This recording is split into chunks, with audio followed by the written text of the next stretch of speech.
दिवाली के मात्र 12 दिन रह चुके हैं। अभी तक बाज़ार के अंदर पटाखों की बिक्री को लेकर के कहीं पर भी दुकानें नहीं लगी है। ख़ास तौर से इस वक्त में होलसेलर डीलर्स जो हैं बहुत परेशान हैं।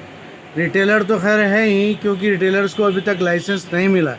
होलसेलर के पास में तो लाइसेंस ऑलरेडी रहता है। रिटेलर्स के लिए हर साल उनको लाइसेंस लेना पड़ता है, मगर इस साल सरकार की तरफ से और पुलिस प्रशासन की तरफ से पटाखों के लिए, ख़ास तौर से पटाखों के लिए लाइसेंस नहीं दिया गया। अभी हमने जो बात करने के लिए पहुंचे हैं इस वक्त में, जो फायर डीलर एसोसिएशन के महासचिव हैं अमित राजानी हैं, वो बताएंगे कि किस तरीके की उनके एसोसिएशन द्वारा काम किए जा रहे हैं और सरकार से उनकी क्या मांग है। मैं ये कहना चाहूँगा कि आज से 1 महीना पहले पुलिस कमिश्नरेट द्वारा अस्थायी अनुज्ञा पत्र हेतु आवेदन मांगे गए थे और उसके बाद में अग्निशमन विभाग और संबंधित एसीपी कार्यालय द्वारा जांच रिपोर्ट करने के बाद में कमिश्नरेट को भेजी जा चुकी है, परंतु अभी तक लाइसेंस जारी नहीं किए हैं और लाइसेंस के बारे में अभी स्पष्ट राय नहीं बन रही है। हमारा प्रशासन से अनुरोध है कि दिवाली में मात्र 12 दिन रह गए हैं, जितनी जल्दी से जल्दी हो सके ये प्रक्रिया पूरी की जाए,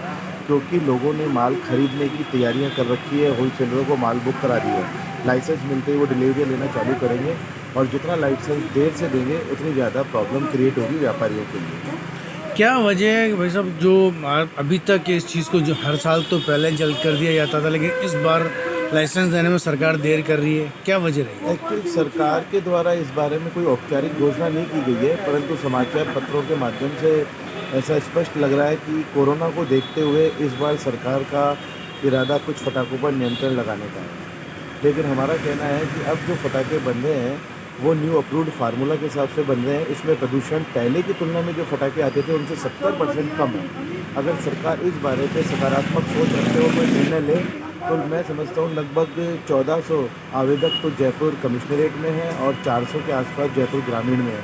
1800 आवेदकों से लाखों लोग जुड़े हुए हैं, उनके परिवार का भरण पोषण हो जाएगा और होलसेलर व्यापारी प्रभावित नहीं होंगे। इसलिए इस बारे में सरकार को सकारात्मक रूप से सोचना चाहिए। कितने लोग इस व्यापार से जुड़े हुए हैं जिनके ऊपर असर पड़ेगा इस चीज़ को लेकर? देखिए, पूरी चैन है। अगर आप लाइसेंसी सोचते हैं तो लगभग 1800 लाइसेंसी हैं, उनका परिवार जुड़ा हुआ है।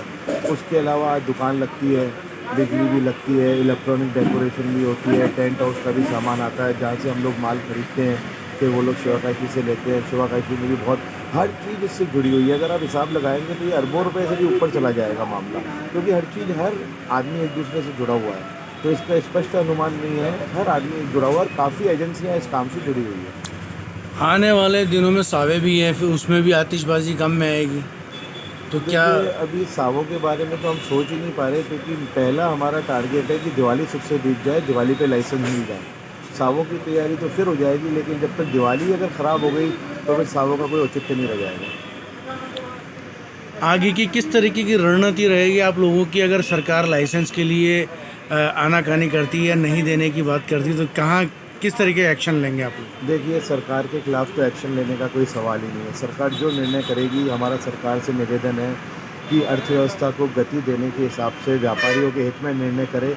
आज सरकार हर मोर्चे पर कोरोना का सामना कर रही है और राजस्थान सरकार सफलता से निपट रही है।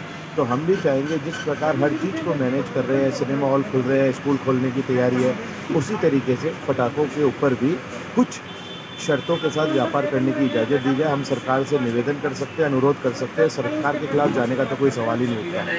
इसमें आप किस तरीके की मतलब सरकार से? इस बारे में मैं सरकार से कहना चाहूँगा कि अगर पटाखों को प्रदूषण का आधार माना जाता है तो पटाखों से ज़्यादा प्रदूषण बीड़ी, सिगरेट, गाड़ियाँ, फैक्ट्रियों में है। पर ठीक है, आप प्रदूषण की बात करते हैं तो जो पटाखे अब बन रहे हैं वो बहुत सुरक्षित पटाखे बन रहे हैं और इस संदर्भ में सुप्रीम कोर्ट ने गाइडलाइन भी जारी की हुई है कि दिवाली के दिन 2 घंटे पटाखे जलाए जा सकते हैं न्यू अप्रूव्ड फार्मूला के हिसाब से। मैं आपको उसकी प्रति भी उपलब्ध कराता हूँ और सरकार ने 203 फैक्ट्रियों को सर्टिफिकेट भी जारी किए हैं कि अगर आप उनका माल बेचते हैं तो वो वैधानिक और प्रमाणित है। तो हमारा सरकार से निवेदन यही है, सुप्रीम कोर्ट के आदेशों की पालना करते हुए न्यू अप्रूव्ड फार्मूला के हिसाब से अगर 2 घंटे भी पटाखे जलाने का आदेश दिया जाए तो हम सरकार के आभारी रहेंगे। आपका नाम और डेजिग्नेशन? मेरा नाम अमित राजानी है, मैं सचिव राजस्थान फायर डीलर एसोसिएशन से।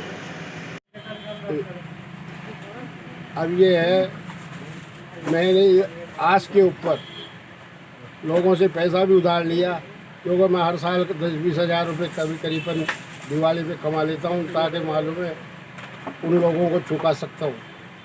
और ये हालात है, अभी लॉकडाउन से लेकर अब तक मैं बेरोज़गार बैठा हुआ हूँ, और जो भी खर्चा खाया पिया है, जो मालूम है इसी उम्मीद पे कर्जा ले करके अभी तक हमारे को यानी कहा है कि लाइसेंस के लिए आश्वासन नहीं दिया जा रहा। लाइसेंस हमारे हाथ में आए नहीं है, और ग्राहक आते हैं और चले जाते हैं, क्योंकि हमारे पास लाइसेंस नहीं होने के कारण हम बिक्री नहीं कर पाते। आगे हम आपसे अनुरोध करते हैं कि जयपुर जुड़े हुए वो सब हमारी तरह मालूम है घर बेघर हो रहे हैं, क्योंकि कर्जा तो दुनिया भर का छड़ा हुआ है। धंधे पानियों की स्थिति ये है, और गवर्नमेंट हमारे को लाइसेंस नहीं दी। गवर्नमेंट अगर लाइसेंस नहीं दी है अभी तक, तो किस तरीके के आगे के आपका रहेगा अगर गवर्नमेंट लाइसेंस नहीं देती? ये स्थिति रहेगी। आगे स्थिति को ध्यान में रखते हुए परिवार वाले कुछ भी कर सकते हैं, और वो उनके दबाव में आकर के हम जैसा भी कुछ कर सकते हैं। ठीक, ऐसे कुछ आसार है। आपका नाम? आपका नाम? मेरा नाम बाबूलाल है, और मैं रामगंज चौपड़ से आगे गलता रोड पे मेरी दुकान है।